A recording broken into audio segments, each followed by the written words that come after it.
Well, hello friends and welcome to Hoenn. Today I want to attempt a hardcore Nuzlocke of Pokemon Omega Ruby using only the electric type.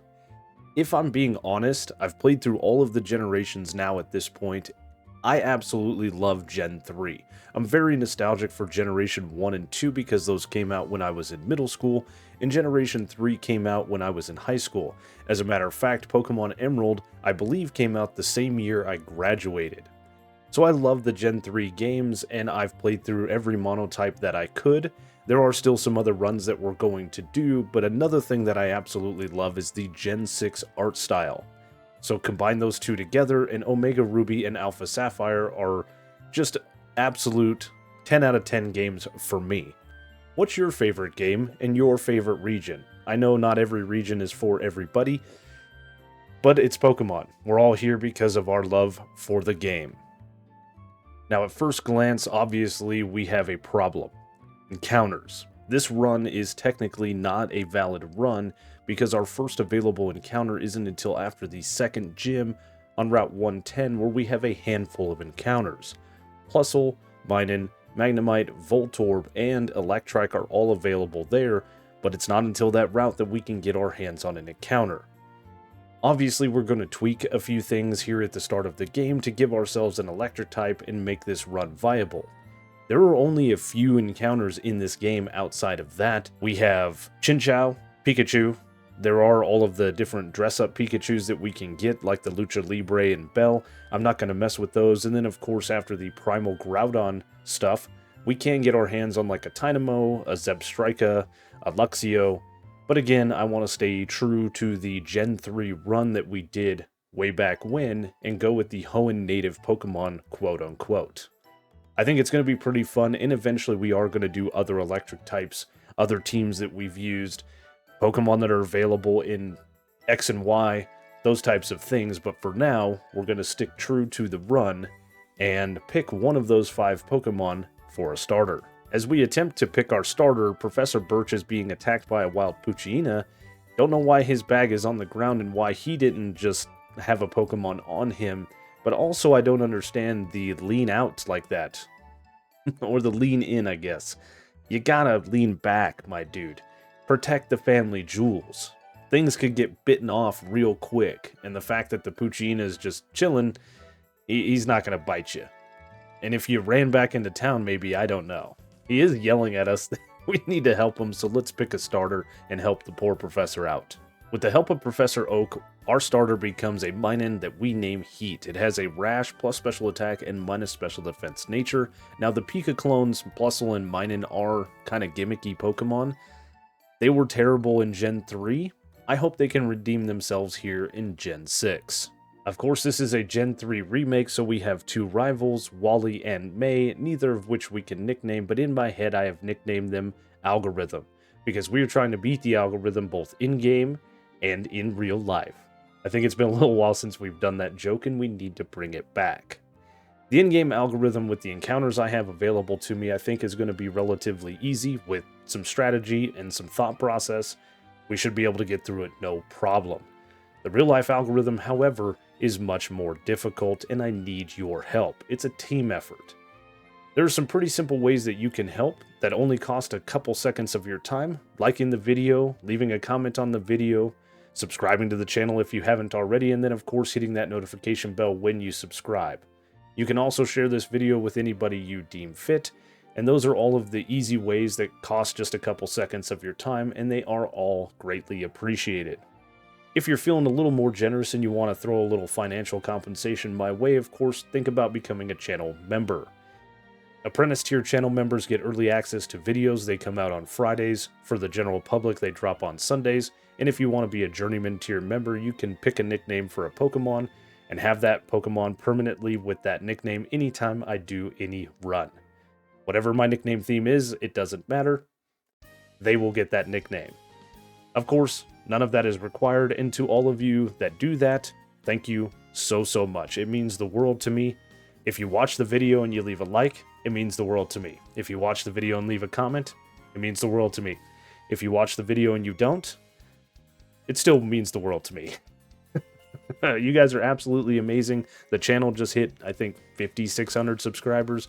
It's moving along at a brisk pace, and I am having 10 tons of fun doing this. I'm glad people are enjoying the videos. We still get the one-off comments where people are very or overcritical of the way I do things, but hey, that comes with putting things on the internet. Now, I don't think it's going to make or break the run to give myself the plusle named Arc with a relaxed plus defense and minus speed nature. Minus speed is never great, but electric types tend to be very fast, so I think this is perfectly fine. It's going to be these two Pokemon for the first quarter of the game, or eighth of the game, I guess, through the first two gyms, so let's see how they do. Now, leaving Petalburg Woods, we can talk to this guy right here, where in Generation 3 we would get the TM for Bullet Seed. But here in the Gen 6 remakes, we get the TM for Echoed Voice, which I think is going to be the make or break TM for this run. Without it, I don't think we defeat Roxanne, because the move is very similar to holding a metronome item. For every turn that you use it consecutively, it grows in power, doing some very good damage despite it being a normal type move against rock type Pokemon. Her lead Geodude is immune to our electric type attacks, so this is our best foot forward. And there's nothing left to do but take on Roxanne. After a little bit of EV training, so our special attack is just a little bit higher, we lead Heat against the Geodude. Now, I do have a held Oranberry that's going to help prolong things just a little bit, because I think this is going to take some time, but oh, that was a critical hit. I was going to say, wow, that did a lot of damage. We get off a second Echoed Voice to take Geodude down to red health as we get hit with another Rock Tomb, taking us to half, activating our Oranberry. From here, Roxanne is going to use a potion to heal up the Geodude, and we are dealing massive damage at this point with a normal type move. We're building it in power as we take out the Geodude, and we're still sitting at pretty good health, and we, of course, have Arc in the back just in case. Echoed Voice does not quite half, and Rock Tomb misses. That is beautiful. I can't believe at -2 we're still outspeeding this thing, but it goes for Rock Tomb to get the speed advantage here. We then get hit with another Rock Tomb to 8 HP before we KO the Nose Pass with another Echoed Voice, and that was a very close battle. What is Brawly doing? Is he exercising, or is he trying to pull up and down his shorts as fast as he can? We can make him faster, though, if we just click a little button here. Oh, this is not the dumbest thing I've ever done in the world. I do like the details of this gym, where the stat screen here says he has 2 Pokemon. It's kind of showing their different IVs, if you will, on the back screen, and their health. That's pretty neat. Nice attention to detail. For Brawly's fighting type Pokemon, we could use electric type attacks, or we can go with the strategy we just used against Roxanne, but this time with Arc. Arc actually has a slightly higher special attack despite Heat having a plus special attack nature. It's because Plusle has 10 more points in base special attack versus Minun. So we 2-shot the Machop, and then as the Makuhita comes out, we 1-shot it with Echoed Voice. That was an easy battle. We find ourselves in Slateport, where we have the Magma Grunts standing outside of the museum, and there's a big gap in the line here. And these guys, of course, say some similar things from Gen 3, but they also say some different things, like a long line reminds me of the time I lined up to buy very popular games. I believe that is straight out of the Gen 3 games, if memory serves me correct. The only thing that I don't see these guys talking about is having a Game Boy. They talk about having their Game Boy Advance so as they're standing in line, they can play. They don't say anything about a 3DS. But still, I love the callback. I briefly mentioned this at the start of the run, but the reason we're playing Omega Ruby is because a lot of the Team Magma Grunts have Pokemon like Numel and Camerupt. It is going to make things very difficult for us, as in Gen 3 they didn't have a lot of good movesets, but in this generation they have access to Earth Power and Earthquake. So we're going to have to be on our game as we progress forward. We now find ourselves on Route 110 and in a little bit of a dilemma. See, we can find 3 encounters here because we have the Plusle and Minun, Electrike, Voltorb, and Magnemite. Magnemite can only be found in hordes, Voltorb is a 1% encounter, and Electrike is a 60% encounter. If we wanted to do this proper and guarantee all 3 encounters, we would wait until we get to Route 118 where we can catch Electrike. Unfortunately, though, The grass is on the other side of the surfing area, so we would have to wait. We could then backtrack to New Mauville to get the Voltorb or Magnemite, and then of course backtrack to Route 110 to get the other Pokemon. This would guarantee all 3 encounters, but we would have to wait until after the 5th gym, where we can use Surf outside of battle. Watson is going to be a little bit difficult, and I don't know that Plusle and Minun can get through the next 3 gyms with just those 2, so we need to come up with another strategy, and that is the DexNav.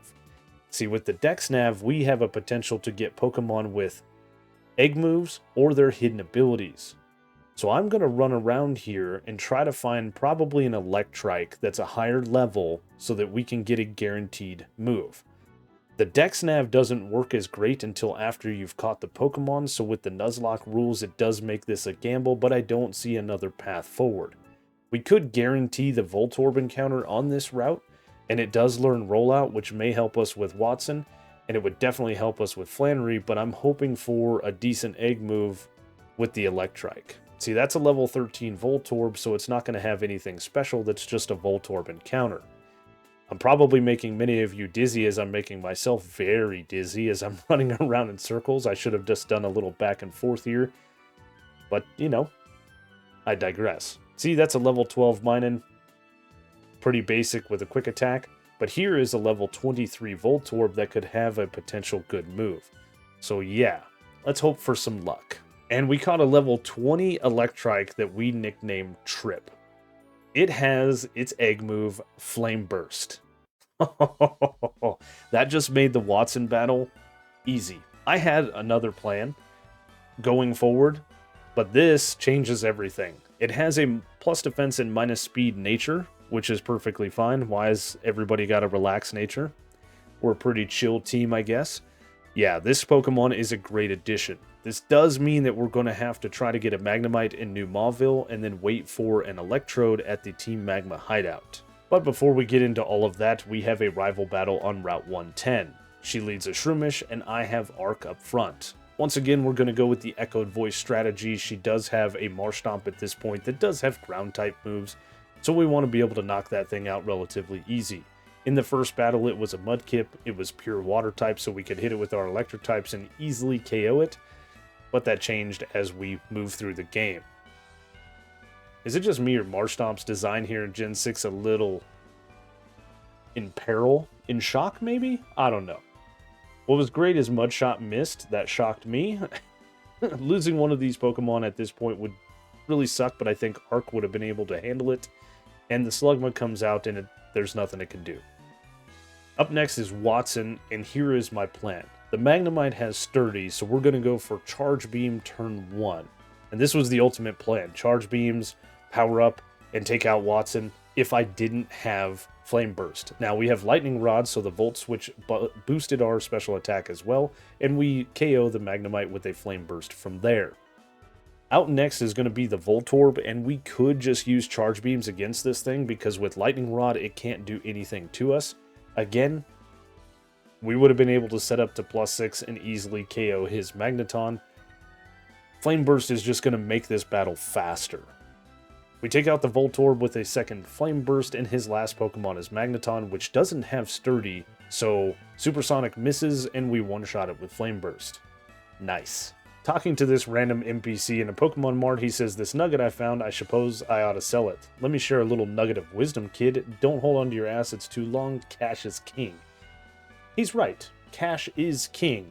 But just remember, the devaluation of the dollar is so prevalent that they quit minting the penny because it costs too much to make a penny. Just saying. People cheered and clapped when they shut the machine off, but that was not a great thing to watch unfold. We do have an evolution as we're progressing the storyline, with Trip evolving into a Manectric. This is a Pokemon that we can Mega Evolve, but I never do. The availability to fast travel in this game is absolutely amazing. We came from Fall Arbor straight into Mauville, and I never realized that this little tower here looks like Prism Tower from Lumiose. And it says this is a monument built to commemorate the friendship between Mauville City and Lumiose and Kalos. Okay, putting 2 and 2 together sometimes doesn't quite equate in my brain, but yeah, that's a neat little attention to detail, and I can't believe I didn't notice it until today. Most of the time I'm just mashing A through these playthroughs as quickly as possible. Remember how I talked about it Mega Evolving Manectric? Yeah. Outside of Cycling Road we can get the Manectite, and I never use it. On top of Mount Chimney, we have a battle with Team Magma leader Maxi. And this is the scariest battle that we've had to deal with thus far. My plan is to set up with Echoed Voice, and seeing a Swagger is annoying, but I had a Person Berry just in case. I hope that we don't get Swaggered again, and we see Assurance, which is perfect. With 3 Echoed Voices, we should now be able to one-shot the Camerupt just barely. Let's see if it happens. We click Echoed Voice and it does massive damage, KOing with a critical hit. The crit wasn't needed, but it was a range, so that closed the gap. The Golbat, not a problem. This was the scariest battle that we had, but we made it through deathless. Flannery is next up for the gym challenge, and you'll notice that Arc is not on the team because it over-leveled. So we have to do this with 2 Pokemon, and Trip is the lead. A Charge Beam does one-shot the Slugma, and we also get this special attack raise, which is great. As the Numel comes out, it's a little bit scary, but we go for a bite that does over half and flinches. That is awesome, because now we're going into the Torkoal battle at full health.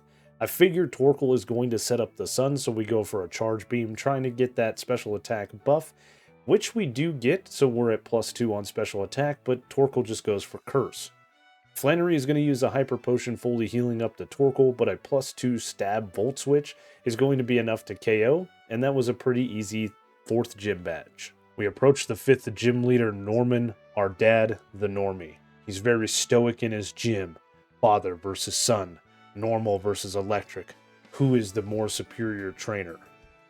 Let's find out. The battle with Norman, I have a plan, and if I was Norman, I'd be pissed at what's about to happen. See, we have a couple of Pika clones and an electric dog that's going to decimate his overpowered pseudo-legendary monkeys. We hit a Nuzzle and then we get tagged with Yawn, which is perfectly fine because we're going to take a page out of Elise's book and go for Volt Switch. Volt Switch is a great move that we got from Watson that can do some devastating damage as well as give us a free switch out at the end of some battles. Electro Ball from Arc then takes out the Slacking, and that did massive damage, but these are pretty speedy Pokemon. Vigoroth could do some damage, so we hit a Volt Switch on it to bring in Trip, who is a little bit more bulky. I was just double checking our defense stat, but we swap into an Encore, so it didn't matter. From here, we're just going to go for another Volt Switch, and this is what I mean by Volt Switch being a great move. We get to swap instead of having to do a hard switch, so the Slacking is going to come out at the same time as one of my Pokemon. Now, Discharge is a really good move, but I like the moveset I have here, so I don't think I'm going to learn it. We can always go to the move reminder in Fall Arbor Town. I'm going to bring in Heat. Heat has a little bit better speed, but Arc has the better special attack, so let's do the same strategy and go for a Nuzzle, as it's just going for Swagger. It misses, which is perfect. I would have hard switched there, but we can now go for an Electro Ball and see what it does, and it does massive damage, but Norman is definitely going to use a Hyper Potion, so after the Hyper Potion, we can go for a Volt Switch, doing some chip, and then bring in Arc to finish out the battle. Heat actually does more damage with Electro Ball because it's got a slightly higher speed stat, but we can still KO this thing with an Electro Ball, and like I said, if I was Norman, I'd be pissed that I got beat by a couple of rats and a dog. After defeating our father, both Wally and our dad have a bromance where they're talking about the kids growing up and going out into the world, and I understand the sentiment wholeheartedly. A few of my kids don't live at home anymore, and at the peak of everything, it was quite chaotic and loud, and now it's very quiet and it's still a little chaotic, but I do miss a lot of things. It's amazing what you miss. When all the kids are over, like before we went to Hawaii, it was great hearing the chatter and the buzz in the house. You just miss those things. We don't get the new Mauville side quest until after the Primal Groudon stuff, but we can access this part of New Mauville, which does house our next encounter, but at a bit of a risk. The risk pays off, however, as we catch a Magnemite named Overlord with a modest plus special attack minus attack nature. That is... Jesus, this run is just amazing, and Sturdy is what we needed. Without this Pokemon right here, this run Wouldn't be impossible, but we would be losing Pokemon more often than not. And we need to pay attention as we level up this Pokemon. At level 30, it evolves from a Magnemite into a Magneton. I wanted to wait until level 31 so it would learn Flash Cannon, but if I don't evolve it at level 30, it won't learn Tri-Attack, and that is a very important move for us to learn. And with a backtrack to New Mauville, we can evolve Overload once again into a Magnezone. Some would argue that an Eviolite Magneton is better, but I'm going with the fully evolved Pokemon. All of these conversations were leading up to this moment right here where we have a double battle on Southern Island with Steven against some Team Magma grunts. I believe there's an admin. Doesn't matter. One of them has a Camerupt, and that's where things are deadly. It has Earth Power, and that would one-shot 3 of these 4 Pokemon. The Sturdy ability is the most important thing that we got, and Tri-Attack is going to make it to where we should be able to walk through this battle without losing any of our Pokemon. I am not worried about the coughing as we are immune to its poison-type moves being Steel-type, but that Camerupt is very scary. Tri-Attack does do over half, and Zen Headbutt from Metang takes out the coughing, and then we get hit with the aforementioned Earth Power from the Camerupt that takes us all the way down to our Sturdy. Ooh, that would have KO'd every single one of our Pokemon. Luckily, we make it through with another Tri-Attack. Very well planned. And then almost immediately, we have a battle with Admin Tabitha in the Weather Institute that has a Singulatory Camerupt with the same problem. We hit a Tri-Attack, but this time we get the 10% freeze chance, which is absolutely amazing. No matter, with Sturdy, we would survive the Earth Power and we'd be able to two-shot this thing with the help of a held Silk Scarf. Planning out this run was a lot of fun, and seeing it come to fruition like this is even better. On Route 119, we then have a rival battle with Algo here, and I lead once again Overload. We can one-shot the Shroomish with a Tri-Attack, again boosted by that Silk Scarf and an amazing special attack stat. This is going to bring out Marshtomp, which is very scary, and I'm going to hit a Flash Cannon. Despite it not being very effective, it does over half. I forgot that it wasn't very effective. It is Stab, however. We can take it out with a second one after Protect Shenanigans, and it just went for Rock Slide, which is weird. But with our Sturdy intact, we were never in any real danger. Our last Pokemon is Slugma, and though I'm not scared of Slugma, I don't want to risk anything, so I decide to swap. And I'm just going to bring Trip in on what I thought would be a Fire-type move, but we see Rock Slide. Okay. We hit a Charge Beam here, and unfortunately we don't one-shot the Slugma, so it gets off an Ancient Power. But that doesn't matter. We take it out, and that is our rival defeated once again. Going up against Winona and her flying types, you would think because we have an Electric-type team, that's done, it's easy win. Her Altaria is part Dragon-type, so it takes neutral damage from Electric-type attacks, and it has Earthquake for coverage. Now against the Swellow, I lead Overload, because Swellow likes to go for Double Team. However, it goes for Quick Attack, breaking my Sturdy, and this right here could be the end of the run.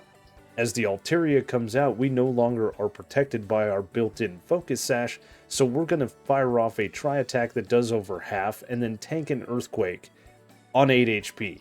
A critical hit would have taken us out, but we're never punished.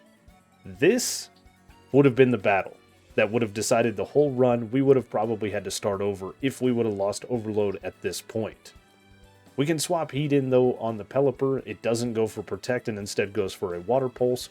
From there we can hit a Stab super effective Volt Switch to swap out.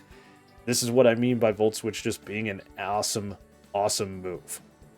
The team levels up and Skarmory is going to come in last, but we can bring Arc in and the battle is won. But it was very scary. That Swellow normally goes for Double Team, and so it threw me completely for a loop, breaking our Sturdy. In the Safari Zone, we can pick up a Pikachu named Short that has a hardy neutral nature.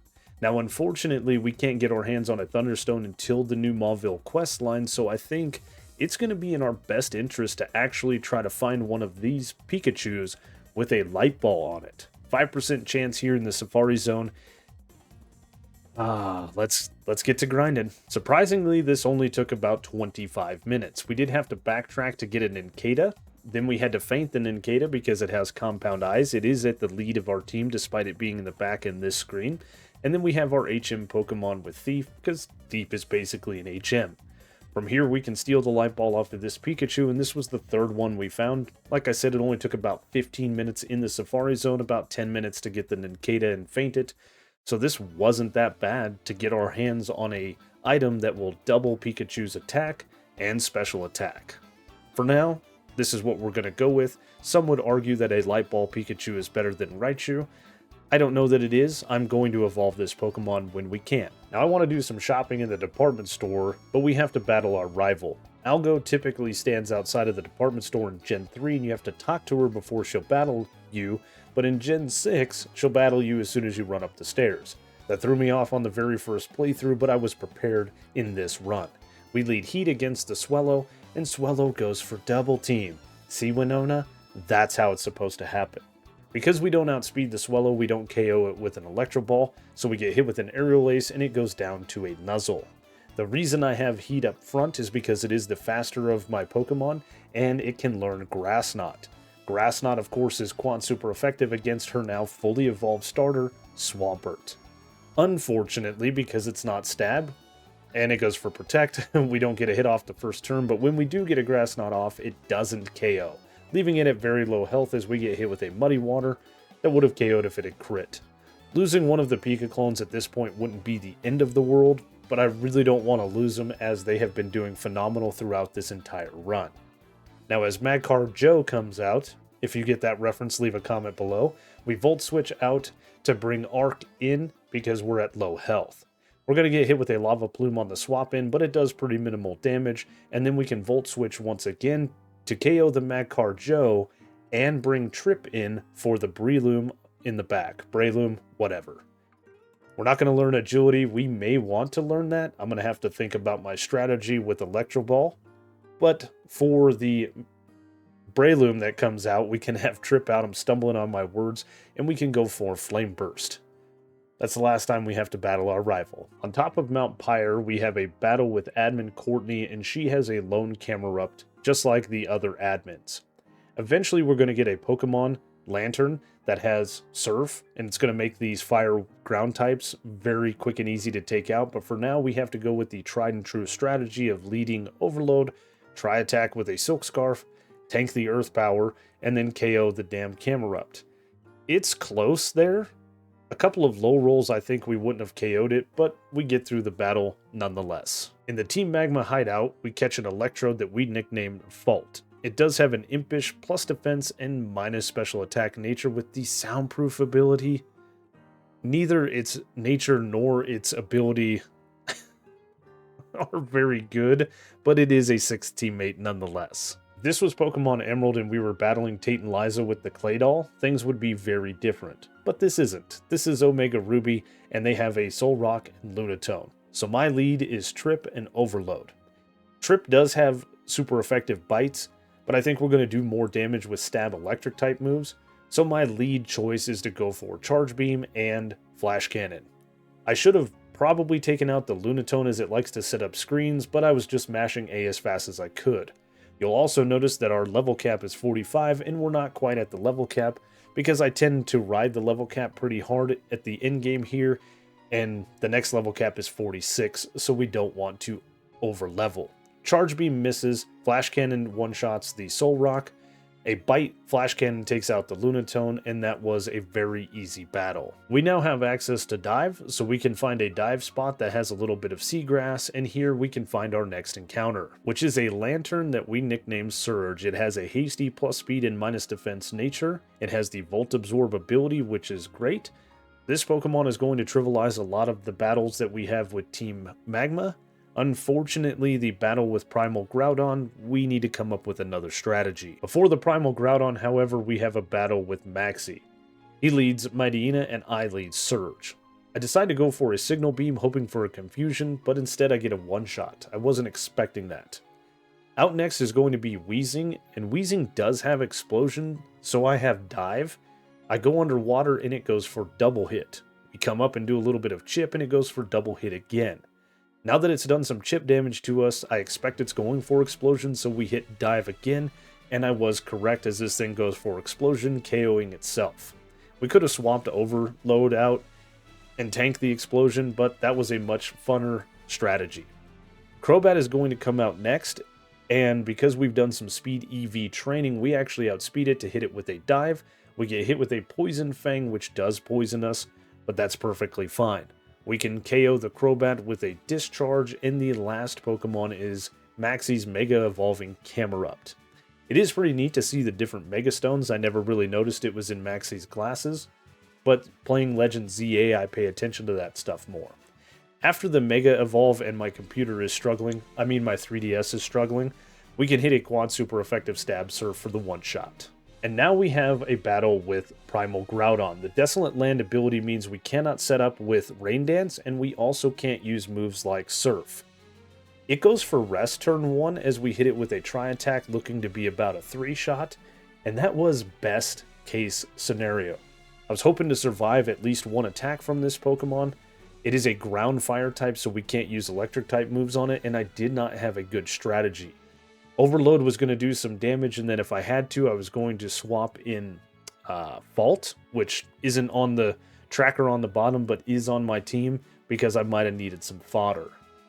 We make it out, though, unscathed, and that was probably the luckiest battle I've ever had. Now that we've defeated the Primal Groudon, we have a few things that have opened up for us. First and foremost, we can do the New Mauville side quest, and also we could get some other encounters like Dynamo, Zebstrika, Elekid, Luxio. However, with this team getting us this far, I think we're going to use this team, and we'll save those other encounters for another run. Plus, we're going to have to do some grinding to get the TMs that I want, the Thunderstone. There's a bunch of stuff that we need to do before we take on the next gym, like picking up a Thunderstone in New Mauville, and also getting the TM for Thunderbolt, which is available to us a lot earlier in the original Hoenn games. After the 7th gym, this is a late TM, considering we can buy Thunder in Lily Cove. Of course, you need Rain Dance to make that happen, but you can get Rain Dance as soon as you have Surf. From here, we can evolve Short finally from a Pikachu into a Raichu. It hasn't seen much screen time, but it has been back and forth battling a lot of different trainers. Despite Short's versatility, I lead Overload against the Love Disc in the battle against Wallace. We can one-shot the Love Disc with the newly learned Thunderbolt and bait out the Whiscash. It is quad weak to Grass-type moves, but the Pikachu and Pikachu-adjacent Pokemon can't one-shot. Tri-Attack does get the freeze, but it thaws out and hits us with the aforementioned Stab super effective Earthquake, taking us to Sturdy. We can then take it out with another Tri-Attack because that has been the move and the process that has got us through all of the ground-type Pokemon. As Melodic comes out, I do decide to bring in Short to see what it can do. It has been great in the background, and now it's time for a little bit of screen time. Hydro Pump misses on the swap-in, and Thunderbolt also misses the one-shot. We then tank a Hydro Pump that would have KO'd if it had crit. Maybe not. It's 1.5 times. I forget that it's not 2 times in Gen 6. We would have just barely survived. Back-to-back Thunderbolts after a Hyper Potion takes out the Melodic, and the last 2 Pokemon are Celio and Seaking, so I am going to pivot from Short into Surge. Surge has also been a great Pokemon, and I think it can tank the Water-type attacks better. I don't know that we would one-shot the Celio, so we tank a Waterfall very nicely. That was a crit even, and then we can KO with a Thunderbolt. From here, the Seaking comes out. This time I didn't forget about this Pokemon, and it too falls to a single Thunderbolt, and that is 8 gym badges in our pockets. At the end of Victory Road, we have a battle with Wally. I didn't show the battle outside of Wallace's gym because it was nothing. He has his Mega Stone on his little pendant. I think that's pretty neat. The Altaria is not very threatening because it doesn't have Earthquake, and it just sets up a safeguard as we take it out with 2 Thunderbolts. His next Pokemon is Roselia, and our moves are resisted, but we're going to fire off a Thunderbolt nonetheless, and then get tagged with a Toxic. That's fine.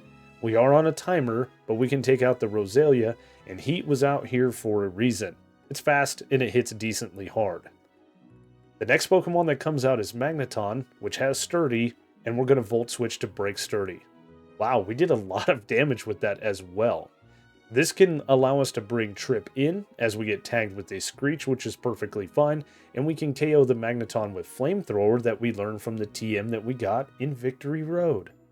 That is a TM that we could have got a lot sooner in the Gen 3 games. Delcatty comes out and goes down to a single Thunderbolt, and then the last Pokemon is his Mega Evolving Gallade. I'm worried about Stab super effective close combat, so after the Mega Evolution, we can hit a Volt Switch, still outspeeding, to swap Trip out and bring Overload in because Overload is our most bulky Pokemon. It also has Sturdy. A Swords Dance is a little bit concerning, but our Sturdy is still intact, so we can get hit with a close combat.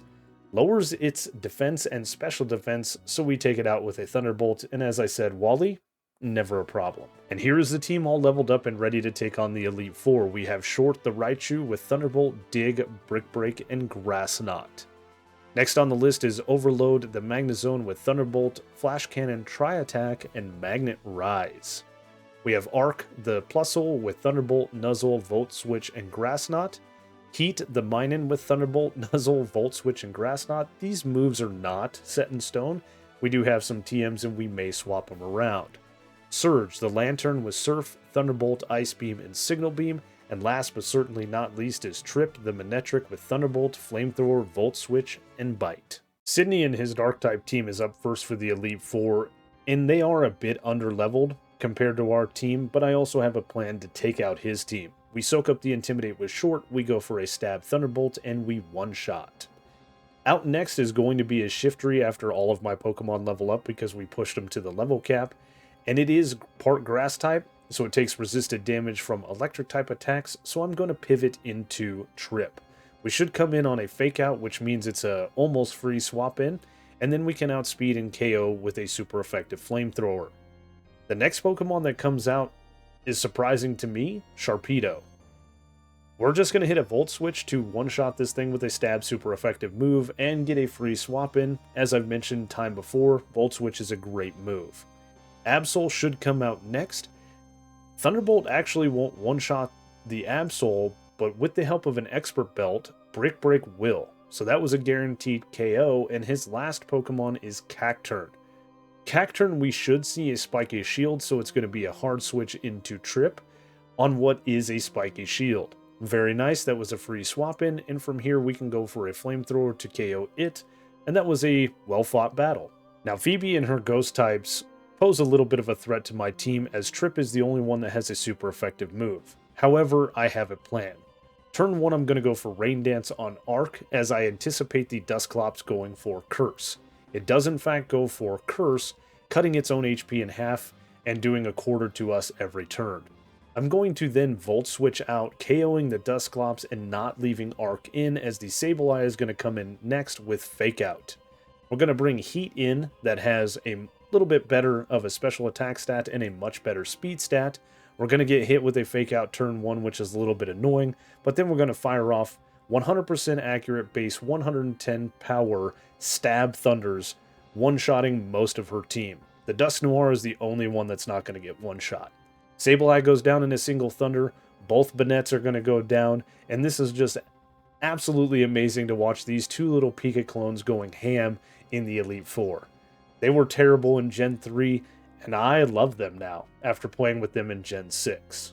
As mentioned before, we're not going to get the one-shot with Thunder on the Dusknoir, but we do massive damage and get the paralysis. How clutch isn't that? Another Thunder takes it out, and that was an amazing showing from the Pika clones. For Glacia and her Ice types, Overload is the perfect lead. With Stab super effective Flash Cannons, her team's going to go down no problem.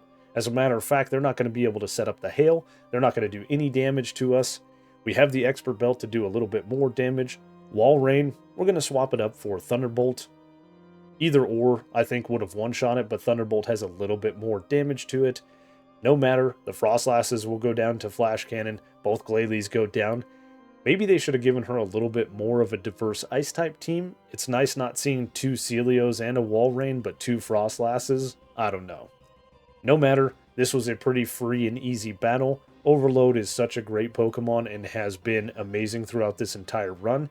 And doing this run with other electric types, I don't know how we're going to survive without a sturdy Pokemon. Watching a clean sweep against Glacia was great. Against Drake, we are going to go 4 for 4 with Ice Beams on Surge. Against the Altaria, both Flygons and the Salamence.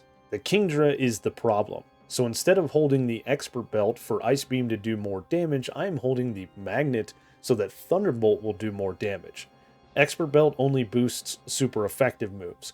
I know that I can one-shot the first 4 Pokemon no problem. Both of those Flygons would have been a little bit more dangerous if we didn't outspeed and we couldn't one-shot, but we were never in any real danger. The danger comes in the Kingdra that we can't one-shot, but with the help of a Magnet, we should be able to two-shot with Thunderbolt. Hopefully Kingdra cooperates and just goes for Yawn. Thunderbolt does do over half, and it does go for Yawn, so this was a nice sweep from Surge. And that is the Elite Four defeated. It's always nice to see the entire team put in work in the Elite Four, but none of that matters as we take on Steven Stone. As a matter of fact, everybody's going to sit back and watch the school that Overload is going to put on. Taking Skarmory down to Sturdy and avoiding a Steel Wing is great. A full restore is used up, and then a Thunderbolt takes Skarmory back down to Sturdy. From there, a Tri-Attack takes it out. This should bring in the Aggron, and the whole reason that Overload is leading, and we learned Magnet Rise, is for the Aggron in the Clay Doll that has Earth Power and Earthquake. We avoid the Earthquake with Magnet Rise. That's a pseudo-levitate move for 5 turns, I believe, and we can take the Aggron to Sturdy with Thunderbolt. We take a Stone Edge, no problem, and I thought Steven was going to heal, so we hit it with another Thunderbolt. The next Pokemon is Clay Doll. We're not going to learn Gyro Ball, and we should be able to do massive damage with Stab Flash Cannon. This thing can set up screens, but after a Flash Cannon, we see an extra sensory, and that's probably best case scenario. Steven uses a full restore here, so we go for another Flash Cannon, and I was noticing my power points were getting kind of low, so I opt to go for a Tri-Attack here. That may have been a silly mistake, but we do KO it, and the next 2 Pokemon are going to be one-shots, and the only threatening Pokemon is his Mega Evolving Metagross. Stab super effective Flash Cannon one-shots the Armaldo. Cradily is going to come out and fall the exact same way, and Giga Impacts from Mega Metagross. Overload is the only one that can tank him. Everybody else gets one shot. So, here we go. Metagross is an absolute unit of a Pokemon. We did have 1 Flash Cannon left over. Not going to use it, just going to go for the Stab Thunderbolt here, because we are holding the Magnet, and it does over half. We survive Giga Impact, Metagross has to recharge, and that is the end of the battle, the end of the run, and we did it deathless. That is amazing. Well, I hope you guys enjoyed the run. I did. It was immensely fun playing with electric types, as it always is. They do lack a little bit of type diversity, and without Sturdy on Overload, we would have never made it through the run, I think. Steven Stone would have definitely been a huge wall, and wiping that far into a run would have caused a lot of issues. I tried to get a run done a week, and this one could have gone south really fast. But no matter, we made it through. If you guys haven't guessed, the nickname theme is electrical issues like fault and short, heat, arc, overload, surge. It all makes sense now. As always, guys, if you enjoyed the run, you know the routine. Leave a like, leave a comment. Consider subscribing if you've made it this far and you aren't already. Thanks once again for watching, and I will see you on the next one.